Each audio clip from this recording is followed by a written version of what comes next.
Hey, what's going on YouTube? Back with another beer review. Of course, as always, I'm Jeff with Half Ahead Beer Reviews. I got a special beer tonight. It's fall break, so I thought I'd do a nice beer, a little something different from the usual. I mean, as far as pumpkin ales go, because I still said I was going to be doing a couple of those. But doing New Belgium from their Lips of Faith series. This is Kick. As you can see, it's got a pretty cool bottle. It's 75% ale brewed with pumpkin and cranberry juice, and then that's mixed with 25% ale aged in wooden barrels, and it's 8.5% alcohol by volume. So this is a blended beer of a couple different styles, and it says, "We get a kick out of collaborations, harvesting the creativity of Kim Jordan of New Belgium and Dirk Cantwell of Elysian, I guess, I don't know, produced this ruby-hued, slightly sour pumpkin cranberry ale. It's a treat that does the trick." And then it just says newbelgium.com. So they're out of Fort Collins, Colorado. They're a pretty popular brewery. And their Lips of Faith series, which I guess is their one-off, is pretty good. I've only had a couple of them, but I actually got to one of the, I don't know if he's the head brewer there or not, but he was at a beer festival in Durham that I got to go to last year, and so he talked for a little while about how much he enjoyed, or I guess how he actually went to Belgium and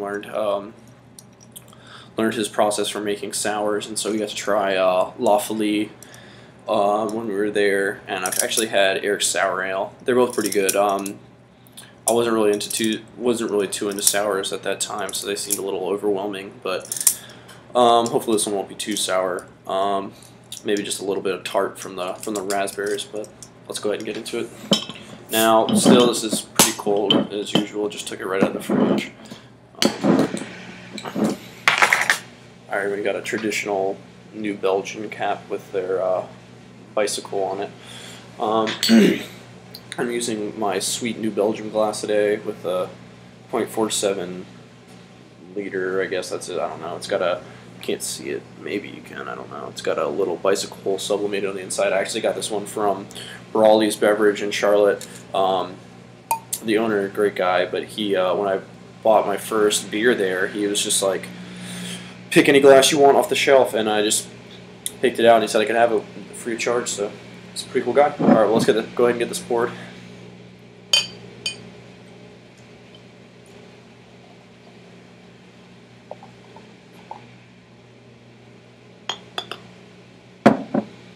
Look at that. That looks nice. Got a nice finger, maybe finger and a half ahead. Kind of a, I want to say slightly hazy, but not really too hazy color. Kind of golden. It's a little bit lighter than most of the pumpkin ales that I've been seeing. And honestly, I think it kind of looks like a Berliner Weisse beer. A little bit, with a little bit of haze in there. But really, really nice looking golden colors. Got the head's maybe like an eggshell white with a little bit off white, not quite tan, but it looks nice. Got some nice tight bubbles. All right, let's go. Let's give it a smell. I'm getting a lot of like a tart sourness, not quite vinegar, but right now that's all I'm getting really is the tart. The tartness, which I assume comes from the raspberries, but I'm not entirely sure as to the process. But really, that's all I'm getting right now. I'm not really getting too much pumpkin or malt or anything else. Should be interesting. All right, let's go ahead and give it a try. Ooh, that's actually. That's pretty tart. That is a lot more tart than I was expecting. It's definitely, it's really interesting. I'm not,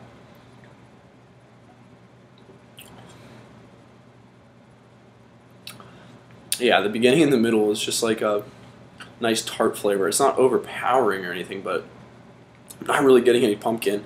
I'm getting mostly cranberries, I guess. It kind of tastes like cranberry juice. Which is interesting. I figured that if it was brewed with cranberries, it'd have a little bit more of a reddish or I don't know, darker color. Maybe a little bit when you hold it into away from the light, but not really.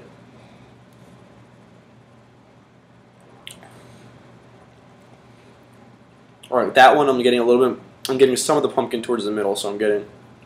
I guess maybe as it warms up, you're getting a little bit more of the pumpkin in it. So initially, it's nice and tart, and then getting a little bit of the pumpkin, and then it's super dry on your palate, almost mouth puckeringly sweet. That's kind of tough to say. All right, let's warm up a little bit, and then we'll come back. Okay, and I'm back. It's been about 15 or 20 minutes or so. It's had a little bit of time to warm up. So let's get another smell and a taste.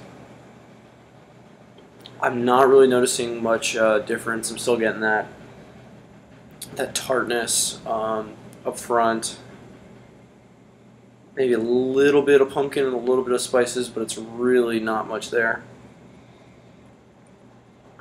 I'm really not noticing many differences in the smell. I'm getting a little bit of lacing. As you can see, head's kind of sticking around a little bit on the outside towards the glass. All right, let's give it a taste and see if there's any differences. A little bit smoother, I would say, as it warms up.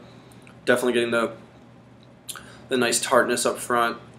Then maybe a little bit of pumpkins, spice, malts, that kind of thing. And then it's got a little bit of it's got a dry finish, not as bad as it was before, and it's definitely not overpowering.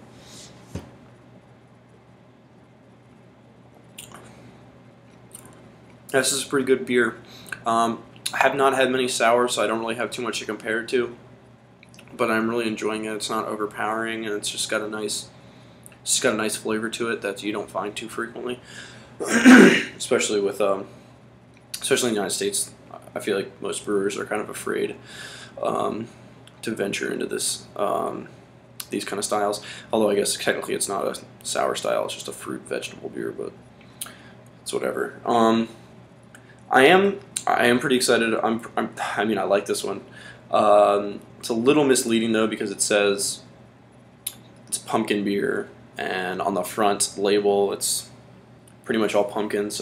They should probably put cranberries more on the front than pumpkins because you don't really get much pumpkin. The cranberry is kind of overpowering, but it still is really good. I think New Belgium makes two of the most. I'm not going to go with the best. I'm not going to go on a limb and say the best, but by far the most interesting fall seasonals with Hoptober and Kick. Most people are doing like the brown ales or the spice beers, pumpkin beers, and things like that, and they do a pretty highly hopped blonde ale with Hoptober, which is really fantastic, and they do this nice tart beer, and they're both extremely affordable. This was maybe $6 for a bomber, and the Hoptober's maybe $9 for a 6-pack. So if you guys can find those ones, I'd go and check them out. I'm going to give this one a B, a high B. I'm going to give it an 87. So almost bordering on a B+. It definitely gets points for originality and creativity, but maybe loses some because it's not really very pumpkin forward. Not that I'm upset because I'm kind of sick of the pumpkin flavor, but all right, I'm gonna head to bed pretty soon because I gotta get up early and go try and find some Canadian breakfast out tomorrow. I'm gonna go to Total Wine in Raleigh. So if anyone's watching this and is planning on going there tomorrow too, I heard that it was heard that they canceled it. So too bad for you guys. Well, until next time, rate, comment, subscribe, follow me on Twitter, check me out on Facebook, and we'll catch you guys on the flip side.